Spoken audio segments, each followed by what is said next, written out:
오늘도 손혜원 의원과 관련된 각 언론들의 단독 보도, 새로운 의혹들이 많습니다. 어제 손혜원 의원은 1시간 30분이 넘는 시간 동안 기자회견을 가졌습니다. 그런데 지겹다, 그 말을 왜 묻느냐, 할 말만 하는 시간이었다라는 비판적인 평가가 많습니다. 어제 손혜원 의원의 기자회견 내용 들어보시죠.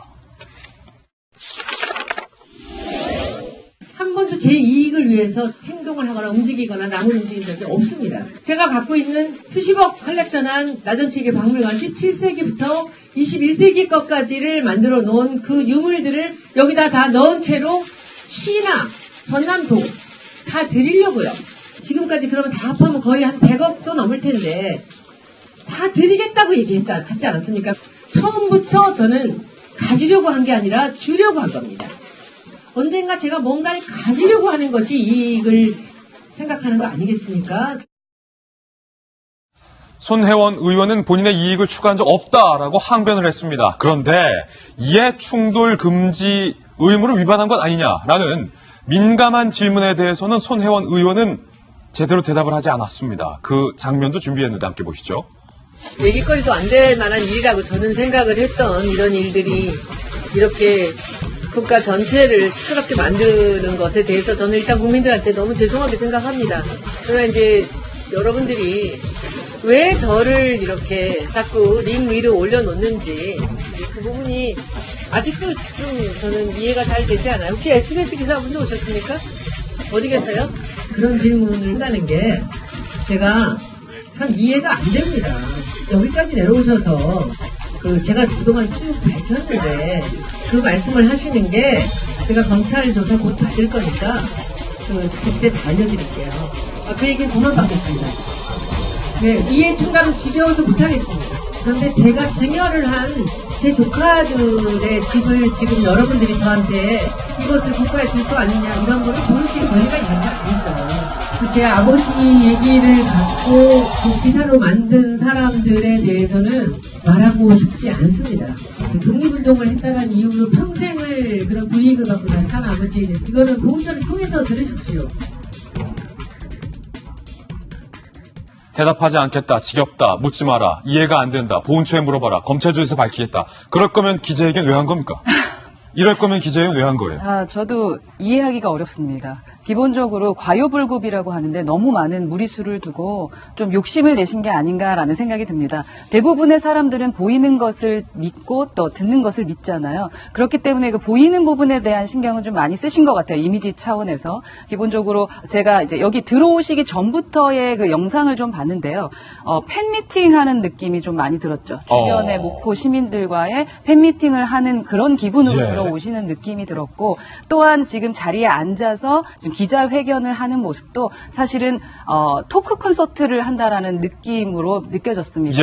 사실은 그 심리학적으로 또 이미지적으로 무언가 잘못을 했다거나 뭔가 그런 걸 인정을 할 때는요, 일어서서 하시거나 두 손을 모으고 그리고 허리를 숙이거나 아니면 진짜 미안할 때 무릎을 꿇는 자세들이 있잖아요. 그렇죠. 근데 진짜로 미안할 때는 사실은 저러한 자세를 그러니까 몸의 자세를 취하기는 사실은 힘듭니다. 그렇기 때문에 보이는 자체에 대해서 주변의 환경은 많은 노력을 하셨는데 그거에 대비해서 효과를 보시지는 못하신 것 같다라는 생각이 들어요. 그리고 또한 말을 할 때 그 내용, 일단 죄송합니다라는 일단의 내용은 들리고 싶지만 사실은 말하는 사람의 표정과 그리고 말하는 사람의 그 스피치 기법에 따라서 그게 진짜 미안한가 미안하지 않는가가 결정이 돼요. 93%가 보이고 들리는 것으로 느끼게 되거든요. 근데 아쉽게도 지금 현재 손혜원 의원의 말하는 그 태도, 그 말씀하시는 태도는 사실 저희가 정말 미안하다라고 생각하고 말씀하시는 것처럼 이해하기는 좀 어려워 보입니다. 손혜원 의원의 기자회견이 있었는데 정치권에서는 손혜원 의원에 대한 비판이 이어졌습니다. 이번에는 김무성 전 대표가 손혜원 의원을 비판했습니다. 들어보시죠. 최순실 사건을 능가하는 아주 질이 나쁜 내용입니다. 문재인 대통령이 성역 없는 수사를 하라는 지시를 내려야 합니다. 이 사건을 제대로 처리하지 못하면은 결국 문재인 대통령도 제왕적 대통령제 하에서 또다시 실패한 대통령으로 기록될 것이라는 경고를 합니다. 오늘 각 언론들에서 손혜원 의원과 관련된 새로운 의혹들을 단독으로 취재해서 보도를 하고 있습니다. 저희가 크게 세 가지를 준비해봤습니다. 출력물로 출력을 해봤는데 하나하나씩 좀 소개를 해드리겠습니다. 함께 보시죠. 압박, 호통, 갈등, 손혜원, 또 새로운 의혹. 첫 번째 의혹입니다. 박물관에게, 국립중앙박물관에게 아니 이 작가의 작품을 왜 안 사느냐라고 수차례 구매를 종용했었던 그 나전칠기 작가. 오늘 동아일보 기자가 단독으로 취재를 해본 결과 오왕택 작가는 손혜원 의원이 설립한 재단, 초기부터 재단 이사인 것으로 드러났습니다. 더 쉽게 말하면 손혜원 의원의 동업자와 같은 신분인 겁니다. 동업자의 작품을 국회의원이 피감기관에게 종용하라고 강매를 한 겁니다. 그 장면을 국감에서의 그 장면, 그 발언을 저희들이 어제 하루 종일 뒤져서 찾아봤습니다. 들어보시죠. 우리나라 박물관에서 어느 누구도 현대 거를 사지 않는다는, 우리나라 나전에서 무형문화재도 아니고 지방문화재도 아닌 이 사람의 이 작품을요, 빅토리안 알버트 뮤지엄에 샀어요. 우리나라의 국립박물관 아무도 거들떠보지 않아요. 국립박물관 관계자도 오늘 동아일보 기자에게 이렇게 이야기를 했습니다. 국립박물관 관계자의 이야기입니다. 국립박물관에서 구매하면 그 순간부터 작가의 가치가 확 올라간다. 그러면서요, 친분 있는 작가를 띄우고 특정 작품을 사라고 국감에서 요구하는 국회의원은 처음 봤다라고 동아일보 기자에게 이야기를 했는데, 저희들이 취재한 결과 이 장인의 이름은 오왕택 나전칠기 장인인데 손혜원 의원이 세운 크로스포인트 문화재단의 이사인 것으로 확인이 됐습니다. 어제 김병윤 박사님이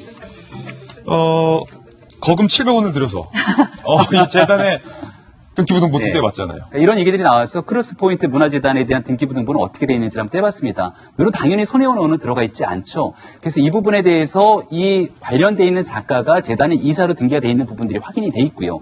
그렇다면 지금 우리가 적당한 친분이 있다라고 볼 수가 없을 정도로 재단에 깊게 관여되어 있는 내부자로도 볼 수 있는 상황이기 때문에, 동업자 같은. 그러니까 여기에 대해서 문체부 관련된 상임위에서 이와 같은 발언들을 하게 된 것은 거의 이해 충돌에 대한 부분들을 빠져나갈 도리가 없다라는 생각이 들고요. 손혜원 의원이 적극 해명하는 것 중에 이렇습니다. 재단은 공익을 위한 목적이고 여기에 대해서 나의 사적 이익을 취한 것은 없다라고 얘기하고 있지만, 어저께 있는 기자회견을 전체를 보았을 때는 여기 있는 모든 것들 다 기부할 거다라고 얘기하지 않습니까? 그리고 어저께 기자회견했던 곳도 재단이 샀던 박물관을 만들기 위한 부지라는 겁니다. 근데 거기에 대한 결정은 재단이 했나요? 실제로 손혜원 의원의 기자회견을 보게 되면 재단의 의사결정은 곧 손혜원의 의사결정입니다. 기부를 하겠다는 것도 재단이 공개적인 절차와 방법에 따라서 정해진 정관에 따른 의사결정을 해야 되는데, 손혜원 의원은 재단의 의사결정을 미칠 수 있는 1의 권한도 없습니다. 예. 하지만 어저께 기자회견을 보게 됐을 경우는 손혜원 의원이 다 재단 기부한다라고 얘기를 천명하는 바에 따라서 재단에 대한 막강한 영향력은 손혜원 의원이 행사할 수 있구나라는 구조를 분명하게 보여줬죠. 손 의원 거다 사실상. 근데 거기에 대한 재단이 이사로 등재되어 있는 사람이 작품을 사라고 종용을 했는데, 실제로 이것이 성립이 되지 않았다 하더라도 국립박물관이 받게 되는 압박은 상당했다라고 인터뷰가 나오게 되는 것이고요. 지금 우리 국립중앙박물관에서 이렇게 최근에 있는 현대인 작가의 작품을 산 전례가 없다라고 얘기를 하고 있는 만큼 이것은 이해 충돌에 대한 부분들이 명확하다라고 저는 생각합니다.